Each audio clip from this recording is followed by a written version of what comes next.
Comment trouver du temps pour soi? C'est un peu étrange, vous ne trouvez pas? Cette idée de trouver du temps pour soi.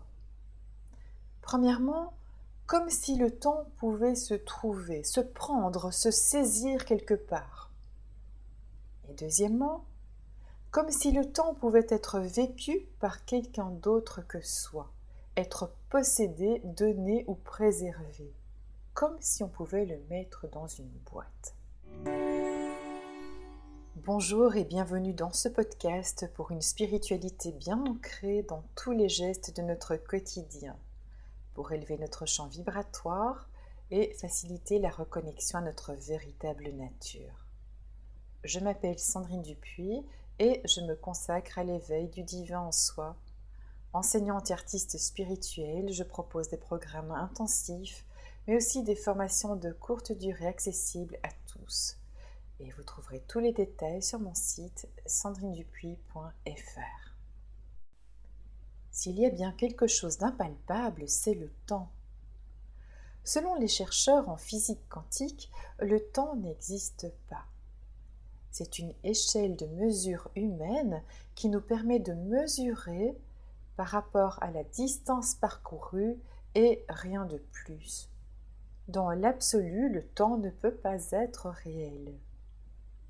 Comme il n'existe pas, il peut encore moins se trouver et être compartimenté entre celui que je garde et celui que je donne. La vie se passe. Point. Ralentir le rythme de la course effrénée de nos vies est relatif à l'impression que dégage ce que nous faisons à chaque instant. Mais le temps en tant que tel ne va pas plus vite ou plus lentement. Seules nos impressions diffèrent. Il n'y a qu'à imaginer comme le temps semble différent lorsqu'on a mal quelque part ou lorsqu'on pratique une activité très plaisante. Vous pouvez chercher sous vos coussins ou dans l'armoire. Vous ne trouverez nulle part du temps à prendre ou à donner. Ce n'est donc pas le temps qu'il faut chercher, mais réfléchir aux choix pour lesquels nous optons à longueur de temps. Il est question de se replacer au centre de son existence, de revaloriser ce qui compte vraiment, de pratiquer l'introspection régulièrement afin de lâcher ce sur quoi nous n'avons pas de pouvoir direct et de nous concentrer sur ce que nous sommes en mesure de changer si cela ne nous convient pas. Ceci nous amène à repenser notre vie. Quelles sont nos obligations? Et le sont-elles vraiment? Les obligations ne sont-elles pas le résultat de choix que nous avons faits? Est-il possible de les modifier, de les réajuster à notre nouvelle façon de voir la vie? Un jour où je donnais une formation à un groupe de personnes qui étaient profondément désarrois quant à leur profession et qui se plaignaient de tout, je leur ai demandé pourquoi elles étaient là et pourquoi elles continuaient à faire ce travail qui leur déplaisait tant. Elles ont évoqué la sécurité d'emploi, le niveau salarial et bien entendu les obligations liées à leur prêt hypothécaire, etc. Je leur ai dit que le fait d'en être arrivé là était le résultat de tous leurs choix précédents et que leur avenir résidait dans les choix qu'elles feraient à partir de maintenant.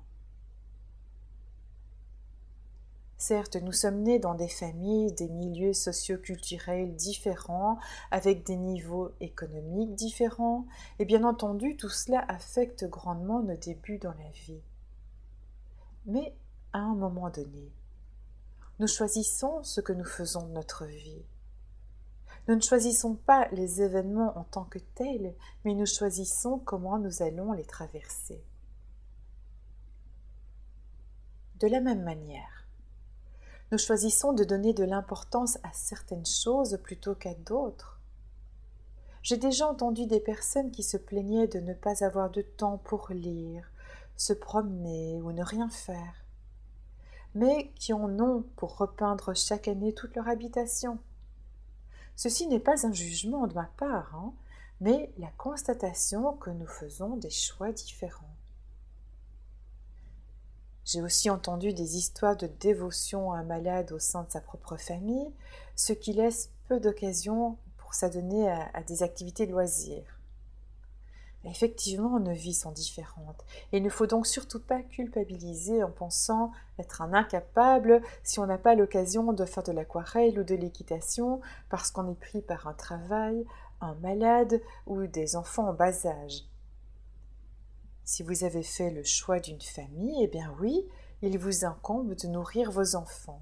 Et il est évident que chaque époque de la vie et les circonstances de celle-ci ne procurent pas les mêmes possibilités. Prendre du temps pour soi pourrait être traduit par vivre pleinement le moment qui passe et accueillir ce qui est. Bien entendu, les loisirs restent appréciables. Bien entendu, se reposer est nécessaire à la santé physique et mentale. Loin d'être une perte de temps, le repos et les activités de détente nous permettent de recharger nos batteries, ce qui au final nous permet d'être plus efficaces, plus productifs lorsque nous nous remettons au travail. Quand nous nous sentons pressés, bousculés, dépassés, c'est que nous sommes nous-mêmes trop durs avec nous-mêmes. Ce ne sont pas les autres qui exigent trop de nous, c'est nous qui n'osons pas dire stop. C'est donc à nous qu'il revient de poser des limites et de prendre soin de nous. Notre premier devoir est envers nous-mêmes. Comment aider les autres si nous ne sommes pas en mesure de prendre soin de nous? Comment donner ce que nous n'avons pas? Il est parfois utile de revoir la taille de son habitation ou de sa voiture, par exemple.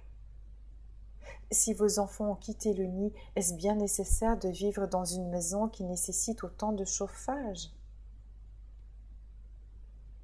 La question n'est pas comment trouver du temps, mais pourquoi nous ne l'utilisons pas mieux? Bien souvent, utiliser le temps pour s'épanouir est vécu dans la culpabilité comme si c'était mal de se sentir bien. Et l'ironie, eh bien, c'est que ce que nous offrons aux autres, c'est ce que nous sommes. Plus nous nous sentons mal, plus nous sommes tristes et en colère, et plus cela retombe sur notre entourage. Et à contrario, plus nous sommes en adéquation avec nous-mêmes, plus ça rejaillit sur les autres. Je vous fais une petite parenthèse pour vous inviter à vous abonner si ce n'est pas encore fait, et peut-être pour mettre un like, ça me fait toujours plaisir et cela m'encourage à continuer à offrir. Je vous propose à présent quelques pistes pour vivre pleinement le moment présent. Des petits moments de grâce qui vous permettront de vous recentrer, de ne pas vous éparpiller inutilement. Vous n'avez pas à chercher et à trouver du temps. Vous avez à le vivre pleinement, différemment. Sans même parler de loisirs et de temps à ne rien faire, voici ce que vous pouvez réellement vivre différemment chaque jour, quelle que soit votre situation, et je vous invite à choisir ce qui résonne en vous. 1. Vous réveillez plus tôt et profitez des heures du matin pour faire quelque chose que vous aimez. 2. Prendre quelques minutes chaque jour pour méditer et vous recentrer. 3.